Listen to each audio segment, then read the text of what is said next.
Today on the Locked On Hornets podcast, we tell you exactly where we are at this point in the draft process. We've been very vague where we are, just about vibes and feelings. We finally define exactly where we are. Plus, is this guy at number 4 going to be known as Jeff Peterson's guy? How likely are they to be here next year? I know that's the sickness talking, but just bear with us on this episode of Locked On Hornets.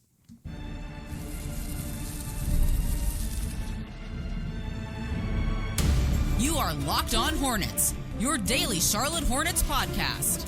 Part of the Locked On Podcast Network, your team every day. In a minute, cuz we live.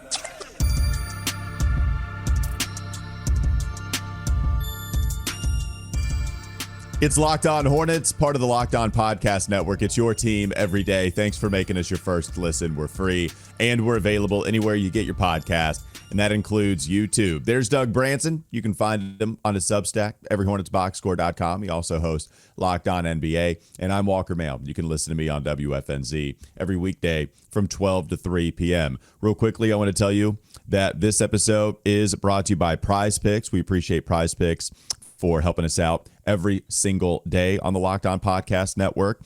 Use code LOCKEDONNBA to get $50 instantly after you play your first $5 lineup. Use code LOCKEDONNBA again to get $50 instantly after you play your first $5 lineup. We got more draft conversation to give to the people, and I think today is the day where we finally tell you exactly where we are on VJ Edgecombe versus Tre Johnson versus Ace Bailey. I do want to get to some Ace Bailey comments, though. Before I do that, I need to get to some Doug Branson comments. It is your podcast, after all. Talk to me, Doug. How are you feeling? It's our podcast. It's not my podcast. Well, I was saying compared to you and Ace Bailey. My podcast, with all due respect to Matt and Hayes. Well, I was going to say, compared to you and Ace Bailey, right? Instead of getting to Ace Bailey's comments first, we get to your comments first because it's your podcast compared to Ace's. But I guess it's ours. I apologize. Doug, how are you feeling? Oh, I'm just scared that you set this show up by saying you're going to pin me down, you're going to pin us down on who we want here, because then we can't change it, right? Then we're just on the record. And, we can change it. And we've now evolved from the Scoot Brandon debate into a debate on 3 guys. So now we're going to make, because I'm looking at the comments, every episode that we do on the draft, for sure, you have people that say it's got to be VJ. And then you have other people that say it's got to be Trey. There's just no question. Well, and then there's a third group that's like, if you don't take Ace and he's available, then you're an absolute moron. So I can't wait for this whole thing to shake out. And the Hornets end up taking Derek Queen. And even Concaniple. That would be the Tijon Salon example. We've seen Jeff Peterson do this before. There's even some Concaniple conversation here. I think... Can't forget the Knipple. I still think he's on the outside looking in. I do think that there's going to be NBA draft analysts that continue to tell you the Hornets should be considering Concaniple at number 4. So no, a couple things. We can change it. I told you in the cold open, if you want to replay it, you want to go back, you want to rewind, go ahead and do that. I said at this point in the draft process. Doesn't mean that we can't change it. So I gave us an out. I did say yesterday with Nada that it felt like this might not be as toxic, and I do truly believe it's not nearly as toxic as it was in 2023. Hey, we contributed to it, baby. We were all in on Scoot. It just felt like that was going to be the pick, and then Brandon Miller picked up so much steam so fast. Oh, God. Okay, he's in consideration, and he deserves to be the pick. So maybe there's a little toxicity. It is draft conversation surrounding the Hornets, after all. But I did want to define where we are, at least at this point. We can change it. Don't worry. We got a cushion. We can get out of this. But at this point in the draft process, before we tell you our thoughts on VJ Edgecombe as it pertains to his battle with Tre Johnson, let's get to some Ace Bailey comments as well. Doug, you were not in this media scrum because there's only so many things that you can do up in Chicago. So I know you were in front of Ace Bailey for a little bit, but you missed my favorite comment from Ace at the Combine. And so Ace Bailey was asked about his confidence, was asked about his shot selection. And he said, what might be a bad shot to you, you don't work on it. I work on it. And said other things that would express his confidence out there on the basketball court. Now, look, I love all of that in terms of a this player is really fun type of way. But I can tell you right now, Charles Lee, Greg Popovich handing the keys over to the next head coach in line, whoever it's going to be. You could even, whether it's Washington, whether it's Philadelphia, it doesn't matter, man. Those coaches are going to watch some of the shots that he took at Rutgers, and they're going to tell him, I'm fine. I'm glad you practiced those shots at Rutgers. We ain't doing that here, okay? It's going to be very Patrick Ewing-like. Do you practice that shot? And if he says yes, then it's going to change to, you do not practice that shot anymore. We practice threes. We practice getting to the rim. We're going to give you some post-up opportunities maybe at 6'7", so you could take advantage of some mismatches with smaller guys on you. But we're going to have to get you stronger because these are some strong dudes, fire hydrants that get up under your hip in the NBA. I just can't imagine that Ace Bailey, despite him telling you that he practices those bad shots, creating separation off of double teams. Like, he talked about taking those shots even when two defenders are on him. I mean, that's the kind of stuff where you have to weigh, okay, how much of this is bravado? How much of this is just the confidence that isn't really all that big of a deal because it's going to be coached out of him once he gets to an NBA team? How much of it is defiance? How much of it is, this is how I roll, and if I get power, real power as a young player in year 2 or year 3, then, buddy, this is what I do, and I plan on doing it. I've been saying since the beginning that I think the interview process with Ace Bailey is going to be more important than anything that they watch on tape or anything that they see in person for workouts. And I think there's the possibility that Ace goes into that interview and sort of moves the Hornets away from even considering taking him if he were to fall, because I don't know that this is a great situation for Ace Bailey to come into if he wants a ton of shots. I mean, his player comps are KD, Paul George, Jason Tatum, and Carmelo Anthony. And honestly, like when I look at his talent that he showed off at Rutgers and his shot-making ability, and that sort of is a prerequisite. You have to think you're going to be those players. You have to comp yourself if you're in that Ace Bailey mold. I'm just not sure that if he comes to a team with LaMelo Ball, who's making a lot of money to take a lot of shots, and Brandon Miller, who is a number 2 overall selection and expected to also shoulder a lot of responsibility in this offense, that would be a great situation for him. So the confidence doesn't bother me. I do have concerns that this franchise, this locker room, is not the best locker room for a character of his size and confidence, because I could see him going to Philly with a lot of veterans who have won a lot of basketball games, or I could see him going to San Antonio and walking down the halls and seeing a lot of Larry O'Brien trophies, and maybe just being humbled slightly enough to where someone could get through to him, hey, you need to understand situationally what's happening here for the first year or two. None of that's going to happen in Charlotte. All he's going to look at are a lot of losses and saying, you drafted me high, you lost a bunch of games, I can help you win games, give me the damn basketball. Yeah, it comes down to, you go to San Antonio as a team that has a lot of infrastructure. They've always had a good culture ever since I've been watching basketball. They've had different iterations of the team. You had a couple of different Tim Duncan teams, and then now here you have Wemby. You got De'Aaron Fox now. You got some veterans, but still it seems to be a well-run team. I know they're extremely lucky. I'm trying to get over it, but I'm just telling it like it is. So we get to this version of San Antonio. Is that a squad that can, I don't want to say deal with Ace, because it makes it seem like Ace has like bad character. Like, it's not bad character at all. I don't want to paint that picture. I just want to be clear. It's just, man, if Ace Bailey is defiant in the way that he chooses his shots, and he's going to explore that running within the confines of a normal NBA offense rather than trying to spot up 3. And I'm not even trying to take the unique play style. Not even unique. I'm not even trying to take his individual agency away from him in every single aspect. It's just I think all 30 coaches are going to look at some of the shot selection from him at Rutgers and say, man, we can't do that. Not right now. Like, this is how you survive early, and then maybe we can do the ISO stuff where you do the fadeaways and things like that. But that's my question. It's a lot like yours. Yeah. Does Charlotte have that organization that gets that out of them? Or does San Antonio, or does Philadelphia? These teams have to make that decision for themselves. Right. If the Hornets had LaMelo Ball and they didn't have Brandon Miller, sign me up for the Ace Bailey experience. If the Hornets had Brandon Miller and didn't have LaMelo Ball and they had like a defensive point guard that didn't need the ball in his hands a ton, like a Chris Dunn, then sign me up for having a sort of a Jason Tatum, Jaylen Brown situation where you have two guys that kind of do similar things on your wing, and then you have a point guard who doesn't need the ball as much or can just catch and shoot like Derek White. So sign me up for that experience. Love that. That's not the situation that Ace Bailey would be walking into theoretically, unless they were to make some kind of draft, night deal. But also, like, we can talk about San Antonio and Philadelphia and the veterans and the championships, but also good franchises are not immune to this problem.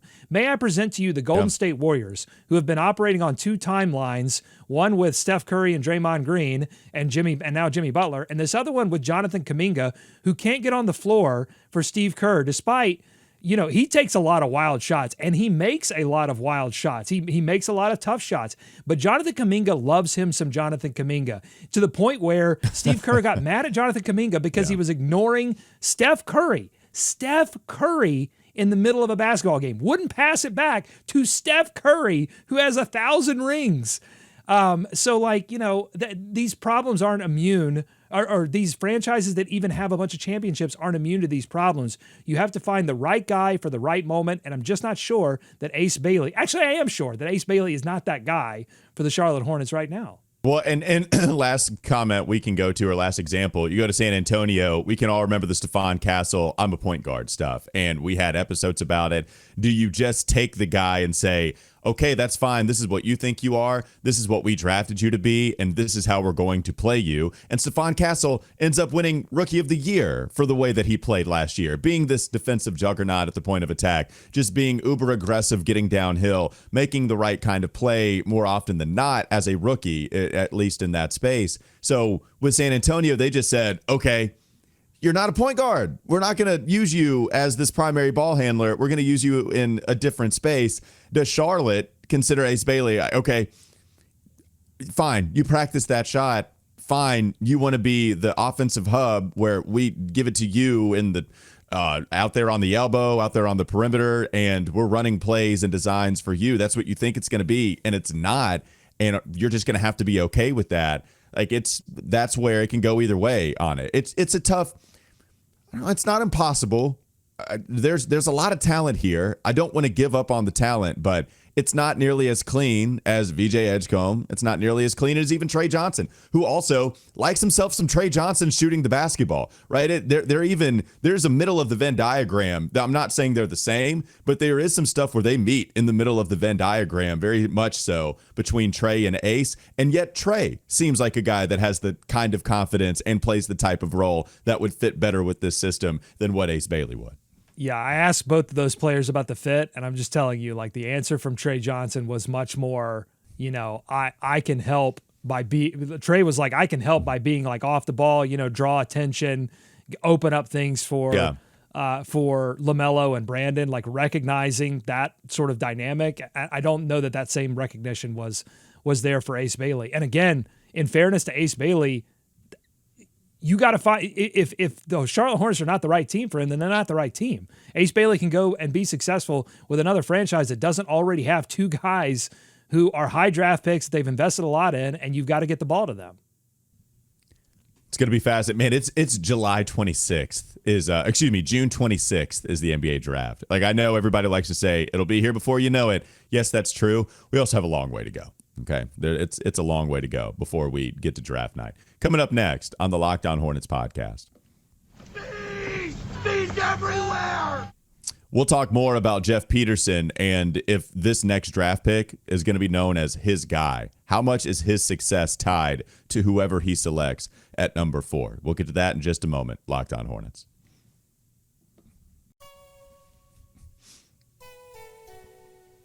This episode is brought to you by Prize Picks. Basketball season, it's at its peak with the playoffs heating up, and now is the time to put your sports knowledge to work with Prize Picks, the top platform for daily fantasy sports. Prize Picks makes it easy. You just pick more or less on at least 2 player projections, and then you're in. Whether it's points, rebounds, or assists, you've got a shot to win up to 2,000 times on your entry. This week, you might be looking at a certain prop with Shai Gilgeous-Alexander in Game 7. Same thing with Nikola Jokic. Could you be looking at that? What's going to happen with the Celtics-Knicks series? Does it get interesting in Madison Square Garden? You can go to Prize Picks and figure all of that out for yourself. And when your pick hits, I should say, the payout, it hits fast as well, sometimes in as little as 15 minutes. Download the app today. Use code LOCKEDONNBA to get $50 instantly after you play your first $5 lineup. That's code LOCKEDONNBA to get $50 instantly after you play your first $5 lineup. Prize Picks, run your game. More Locked On Hornets ahead.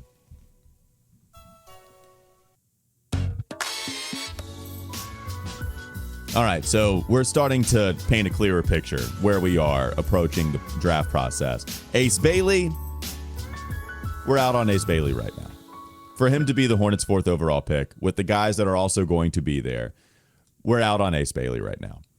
I'm interested, of course, in what Jeff Peterson is thinking about all of this. Based on how he's operated, I feel like Ace Bailey isn't going to be his pick either. Even if we don't think he fits, it doesn't necessarily mean that's what Jeff Peterson thinks, but I have a feeling that's what Jeff Peterson thinks. I don't think he's going to take Ace Bailey either. But I don't know who he'll take over or between VJ Edgecombe and Tre Johnson. I think VJ probably fits the ideals of what they want to do. The defense, the dog in him type stuff, which Trey Johnson has that in him as well. But it just feels like VJ is more of that Jeff Peterson, Schlotkin, Charles Lee type of guy. But Trey Johnson is going to be highly intriguing. My question about this as it pertains to Jeff Peterson, Doug, I look at this draft and I look at last year's draft, and I think everybody in the world knows this draft is much, much stronger than what we saw in 2024. In fact, VJ Edgecombe or Tre Johnson, is it a probability that they're in consideration for the 1st overall selection last year? It's damn sure a possibility, but VJ over Zachary Reese-Shea, it's at least a debate. VJ Edgecombe, Tre Johnson over Zachary Reese-Shea, it's at the very least a debate. I guess you can refute that in a second. I believe that to be true. With it being a much deeper NBA draft, to me, I think last year, you take Tijan Salon, you swing for the fences, you're drafting 6th overall in what's considered a weak draft, whatever, right? Okay, you played the cards you were dealt. You got to hit. It doesn't absolve you of missing, but you got to hit. It's whatever, right? It's Tijan Salon. We'll see how it goes. I feel like there's a lot more pressure riding on this one. One, just because of good old-fashioned time, but also there's a real debate on who to take here between talented players. And there's a real risk of one of these other guys that you pass up going to a different team and just balling out. But the difference is these guys that were in consideration, you could have taken them and they were a real debate on whether you should have taken them, right? It's not this Giannis thing where they're taking 10 spots after Cody Zeller. Oh, Hornets should have taken Giannis. That's not real. This is very real. I think there's a lot riding on the Hornets overall this offseason with this pick, but also Jeff Peterson. Yeah, I mean, they have to nail this draft. I mean, you go back to the 2021 draft and, missing on Book Knight and Kai Jones and how much that set this franchise back. Like, missing one draft really hampers you in your ability to, because you can't even do anything with those players to help to, just rebound off. Sometimes you have bad drafts and then you're like, all right, but we can convince some other team to take this player and just get something back in return. They got nothing in return for those picks. So, you got to nail this draft. And on the thing with would they be the number 1 overall pick? I don't think so. Just because Reese-Shea and Sarr had some physical gifts that I think teams still would have wanted over VJ and Trey. I think they would be surefire number 3 picks in that draft. I think Cooper obviously would have been a number 1 overall. I think Dylan Harper would have been a number 1 overall. But I think this draft still, it starts at 1-2 and then does drop off somewhat significantly, but you can still, I think, get a high-level role player and possible all-star in both Tre Johnson and VJ Edgecombe. And then with Ace Bailey, I think there is some all-NBA potential if the situation is right, which I don't think it is in Charlotte. Okay. In terms of is VJ or is Trey going to be Jeff Peterson's guy? I think that is the right question to ask, because when you look back at the Tijan draft, I was looking at some quotes from Jeff Peterson on draft night, and here's what he said about Tijan. urgent competitor, especially on the defensive end, extremely selfless. Cliff was high on him. We want guys giving effort night in and night out. He's an amazing human being. He's going to do everything in his control to maximize himself. He is a maniacal worker. So if that's what they loved about Tijon, I just think that's, and they've said that about other players. When they brought Josh Green in, they said similar things about Josh Green. They want people who create chaos, who work hard, and that's, I just think that's who they're going to target. And the tough part is that I think VJ and Trey are going to give them both a little bit of those intangibles, and then they have to ask themselves, really, do I want to immediately improve the offense or immediately improve the defense? And how many boxes can I check with these guys? And I think VJ checks a few more boxes just with his, I think, the physicality that he plays with, his body type. I think there's so much more of a probability that VJ gets stronger than Tre Johnson gets stronger. And so if you're looking for physicality that they don't have with really LaMelo Ball, Brandon Miller, on down the lineup, then you can get that with VJ. I think you have a much better chance of getting that with VJ than Trey. Well, Ed, a couple things. We go through the intangible part of this, right? It's not even like you have to interpret anything that Jeff Peterson is saying and then try to extract, well, okay, it looks like they really care about work ethic. He told you. All you have to do is listen and then take away exactly what he's telling you. He told you at exit day, we care about the intangibles. That's what he told you. So we don't need to, I don't know, they seem to care about character. You think? Because that's exactly what he said at the podium. So it's like, compared to what, with VJ talking about the Charlotte Hornets and saying, man, I just want to go guard. Like, I'm down. I want to be I want to be a better I just want to go guard. I know a lot about that team. I want to help out and be a better defender than your typical rookie is. You know, I want to play the right role. Just pay attention. It's why it seems so much like VJ Edgecombe is the guy at this point. Who knows what happens? I just told you. Long way to go before we get to June 26th. But that's why it feels like VJ is that guy. And then if VJ Edgecombe is the pick, there's a lot riding on this for Jeff Peterson. I'm not going to tell you that his success, it is connected with how VJ Edgecombe turns out. That's more of your NFL GM first overall pick at quarterback. That's how that works. You know, the Tennessee Titans GM, who I forget his name, but Cam Ward being the first overall pick, his job, it relies on Cam Ward being good, right? Jeff Peterson's job does not rely on VJ Edgecombe being good. But there's a percentage on the pie chart that does. There's a little bit of it that relies on him being good, just like I think a smaller percentage does for Tijon Salon. But there is a little sliver on that pie chart that does rely on Tijon working out compared to some of these other guys. Where am I? Where are you? I'll tell you where I am, and then we can go to break. Where I am right now is I've got VJ number one. I'm with you on the whole checks off a few more boxes stuff. The Hornets need a lot of help. They need a lot of help in a ton of different facets of the game, right? I'm tired of watching dudes not get to the rim and finish. It's a real issue. I'm tired of a lot of things. This is the point. This is the point. Yes. Everybody has their breaking point. Everybody has the thing that they would rather fix first. What do you value more? Yada, yada, all that. I'll tell you what I value more. I'm tired of watching guys not be able to get to the rim. And then if they do get there, I'm tired of seeing these guys not finish very well. VJ Edgecombe coming in at 6'4", without shoes. Okay, we dodged one bullet with him not being 6'3", 6'2.5", which was on the table with what everybody was talking about.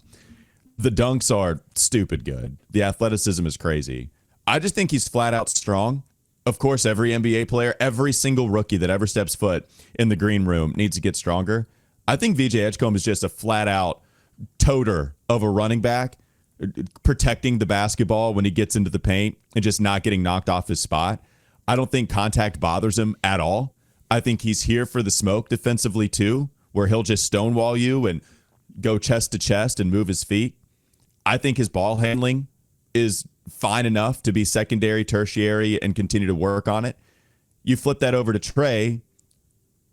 we do have a shot creator on this team. LaMelo is a shot creator. It doesn't mean that I'm not going after Trey. Like, I'm not saying, oh, we already have this. Hell, it's okay to have multiple shot creators. But we do have at least one, right? I don't think we have a VJ Edgecombe. I do know that the strong skill set for Tre Johnson, I do know that we have that. We could use more, but we do have that on the roster. That's where I get to, and that ultimately has me selecting VJ. Okay, I'll tell you where I am next. That's the greatest tease ever. Let's do it. Well, I almost went into it. I was a false start because I almost went into it. Okay. And I looked down at the time and I'm like, I want to let it breathe. Now, I backed you up in a corner there, so I'll take responsibility. That wasn't a good table set. Coming up next on the Locked On Hornets podcast. Is it really my show? Bees everywhere! Not anymore, buddy. It's the Walker Mail show. We have a mock draft. We have Doug's take, exactly where he is on the shooting guards. We got plenty of other stuff. YouTube comments, Sicko Satchel. Oh, my God. Still, we got to fit a lot in this last segment. LOH.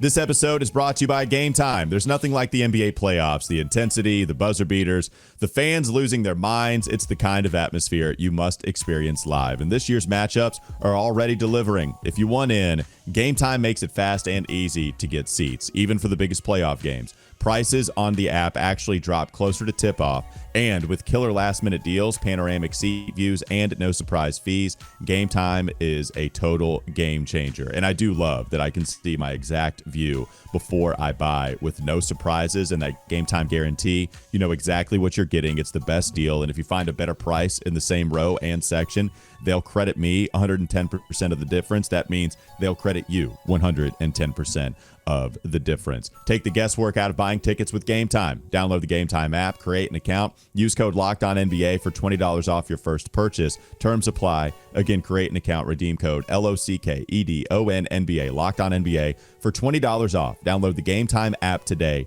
Last minute tickets, lowest price guaranteed. They don't have Game Time anymore. We got to do it. What time is it, Doug?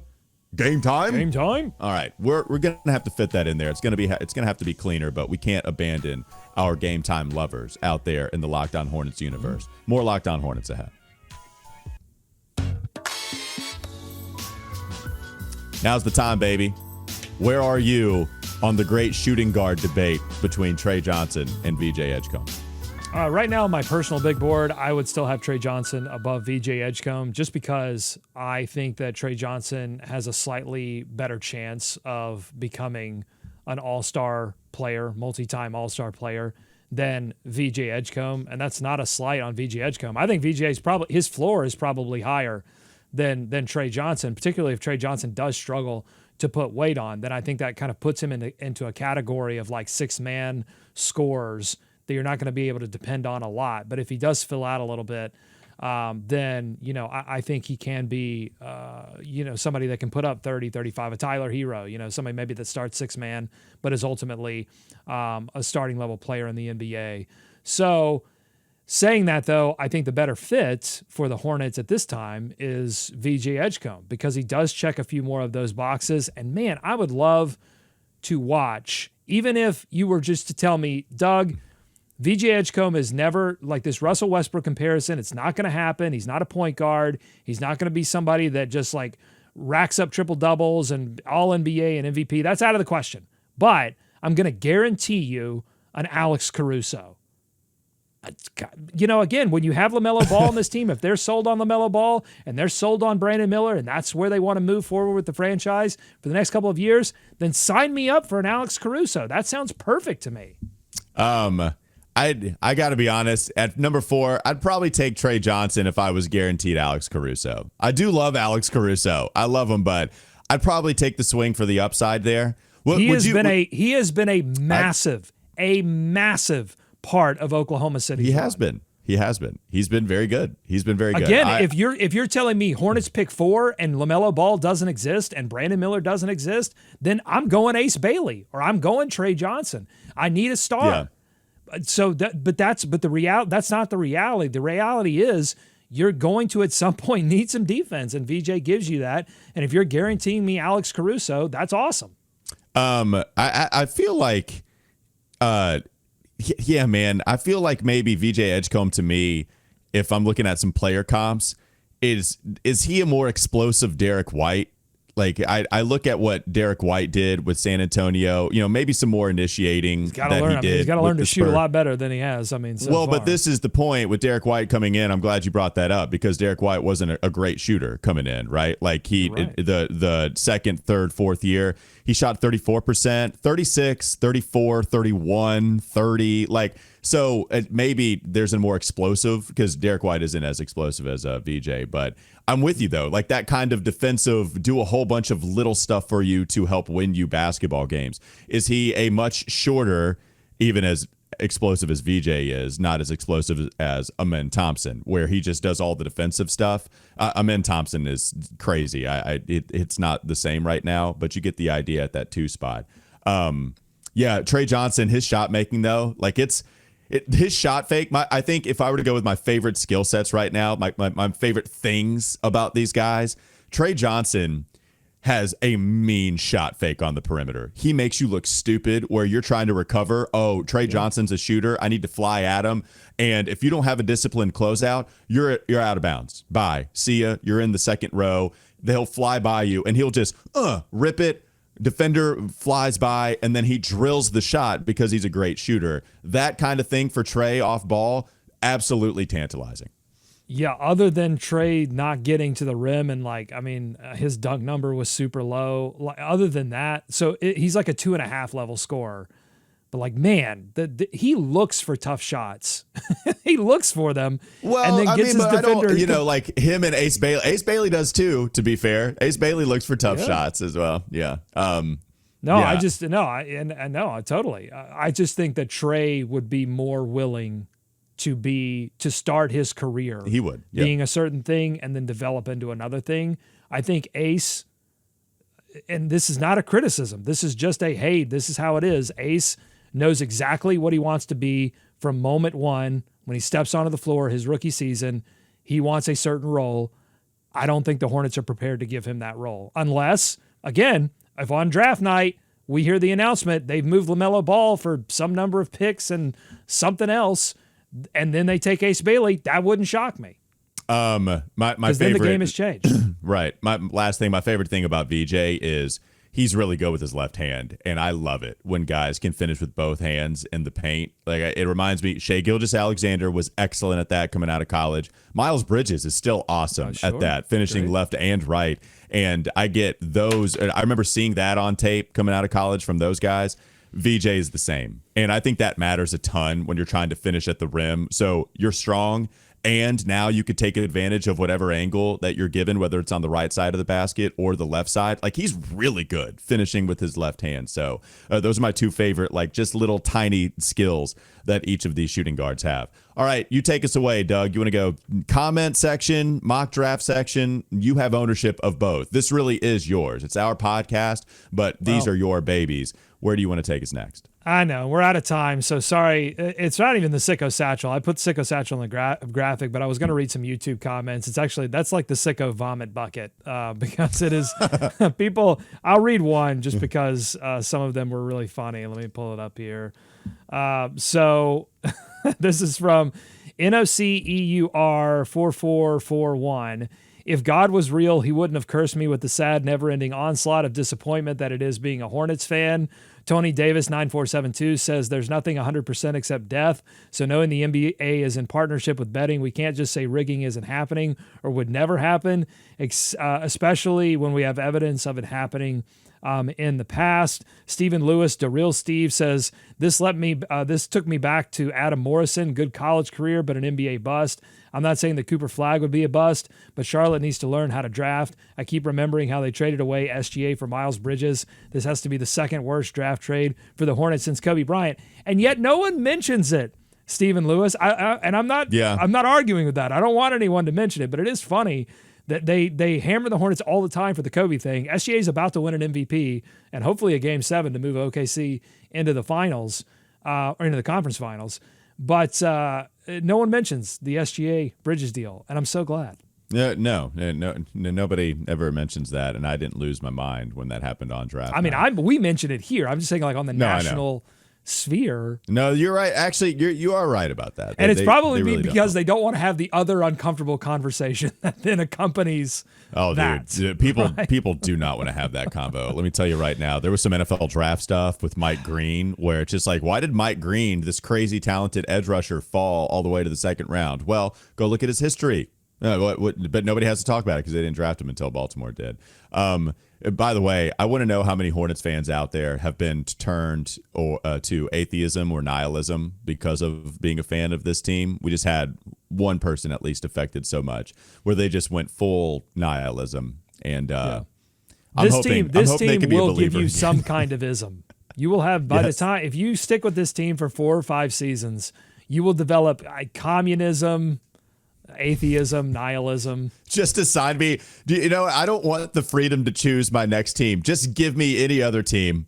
Government, please tell me who I'm going to pull for, please. It's just you tell the team who they're going to draft. Hell, you already think NBA is a communist association. You think Adam Silver is just telling every single one of these teams, this is what you're going to do. This is what you were born to do, buddy. All right, mock draft time. What you got? Mock draft time is going to be the Ringer. They updated their mock draft based on the draft order. And the Hornets at number 4, after Ace Bailey is taken 3rd by the Philadelphia 76ers, the Hornets select VJ Edgecombe with the 4th selection. And their major player comp for him is Kentavious Caldwell-Pope, bitten by a radioactive spider. So it's not Alex Caruso, but it's KCP bitten by a radioactive spider. Yeah, I went with the Derek White comp. Derek White was much better at shooting in college, but I was more so going with the Derek. There. That's on the Ringer as well. Is it really? Awesome. Yeah, they've got it's a small one for Derek. It's a small one for Victor Oladipo, who I think Nada mentioned yesterday. Chris Dunn is bigger than that, which would be ouch for me. He was unplayable in the playoffs. And then Eddie Jones. Yeah. How about that comp? Eddie Jones. That would make a lot of Hornets fans. He was an all-NBA player for the Charlotte Hornets. I would take that. Steals and threes, baby. 3 and D. I think one of my favorite shots in history is just the so clean Eddie Jones finger roll. That's nothing but net. It's a finger roll that just goes straight 12 o'clock on the clock and then drops down to 6, right? Splash. Almost doesn't even hit net. It's so clean. Give me that, BJ. Now, here's the conversation that we have to have in the future. If the Hornets are dead set on VJ Edgecombe, if Jeff Peterson falls in love, he might have to get on the phone with Philadelphia because there's no guarantee that Philadelphia is going to take Ace Bailey. They might take VJ Edgecombe, and now your decision is in between Ace Bailey and Tre Johnson. So if the Hornets want to control their own destiny, if Jeff's the kind of guy that says, all right, I'm 100% on a player and I want them no matter what, they might have to pick up the phone. Josh Green, get it done, maybe? Josh Green, number 4. Who knows? That would be clean because VJ would be taking that spot. That's what I'm saying. All right. That sounds like a juicy topic for next week. You're going to have to tune in, folks. We'll be with you every weekday right here on Locked On Hornets, part of the Locked On Podcast Network. We appreciate everybody for making us your first listen. Again, we're free and available anywhere you get your pods. That includes YouTube. There's Doug Branson. He's been working hard this week, man. Relax this weekend, buddy. You deserve it. Getting all that audio, covering all the shuttle times, giving us all your draft takes, everyhornetsboxscore.com, Locked On NBA, and Locked On Hornets' very own Doug Branson, taking it easy this weekend. I'm Walker Mayo. Listen to me, WFNZ, every weekday from 12 to 3 p.m. Have a great weekend. We'll be back with you on Monday.